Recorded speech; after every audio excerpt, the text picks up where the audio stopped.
Chapter second, नर से नारायण।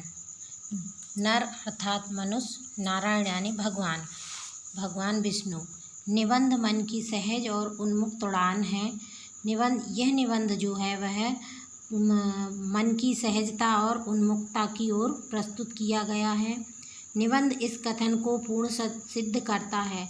इस निबंध के माध्यम से यह बताया गया है कि हमें अपने विचारों को स्वतंत्र रखना चाहिए। यद्यपि इस निबंध की विषय वस्तु वर्षा केंद्रित है, यह निबंध जो है वो वर्षा पर केंद्रित है, किंतु निबंधकार अपने आत्मगत विस्तार में अनेक विषयों को स्पर्श करते हुए निबंध के प्रारंभ में अवर्षा की स्थिति को प्रभावित किया है।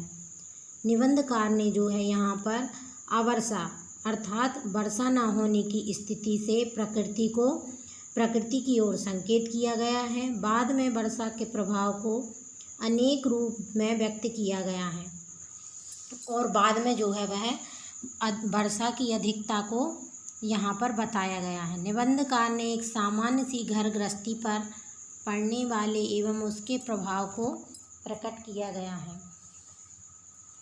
निबंधकार कहते हैं कि अधिक वर्षा से भी हमें हानि होती है और यदि वर्षा नहीं होती तो उससे भी हमें हानि होती है। वर्षा का प्राकृतिक सौंदर्य भले ही मनमोहक हो, किंतु वर्षा की प्रचुरता ने घर को जगह जगह से क्षतिग्रस्त कर दिया गया। वर्षा जो होती है भले ही वह सुंदर हो, लेकिन क्या है, यदि अधिक वर्षा हो जाने से इससे हमें नुकसान होता है। जैसे कि घर जगह जगह से टूट जाता है, फर्श टूट गया, कहीं ज़मीन धंस गई। वर्षा को घर के कुछ इस तरह जलमग्न कर दिया, अर्थात जल में डुबा दिया। वर्षा की अधिकता ने घर को जो है पानी में डुबा दिया है। गृह स्वामी को अन्यत्र जाना पड़ा। घर में जो लोग रह रहे थे उन्हें कहीं और बाहर जाना पड़ा। फिर भी वर्षा के ये कष्ट इसलिए वरदान तुल्य हैं, अर्थात वरदान तुल्य यानी कि वरदान के समान है, क्योंकि वर्षा से ही जीवन का विकास होता है। यदि बारिश ना हो तो इससे हमारी फसल को नुकसान होगा, पीने के पानी की कमी आ जाएगी और अन्य कई नुकसान भी होंगे। निबंधकार ने अपने आप को नारायण के रूप में इस वर्षा के बीच में अनुभव किया गया है। यहाँ पर जो है निबंधकार उन्होंने अपने आप को नारायण के समान समझा है। जैसे कि भगवान नारायण, भगवान विष्णु जो है क्षीर सागर में बैठे रहते हैं जल में, और चारों तरफ उनके अथाह जल ही भरा होता है। उसी प्रकार अधिक वर्षा होने से लेखक के घर में भी बहुत अधिक पानी भर गया है और वे अपने आप को नारायण के समान समझ रहे हैं। नारायण पोषण करने वाले हैं।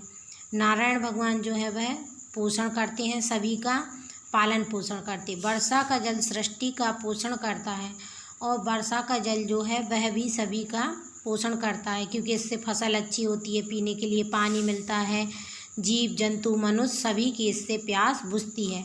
यह निबंध ललित निबंध की कोटि का है।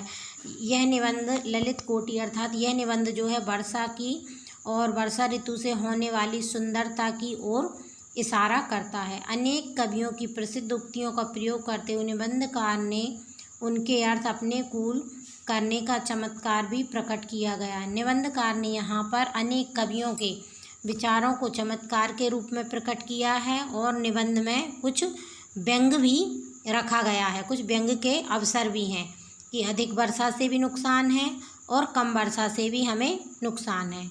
ललित शैली में रचा गया यह निबंध उद्धरण आधारित अपनी प्रस्तुति में आकर्षक है और यह निबंध अपने आप में ही एक बहुत आकर्षक निबंध है।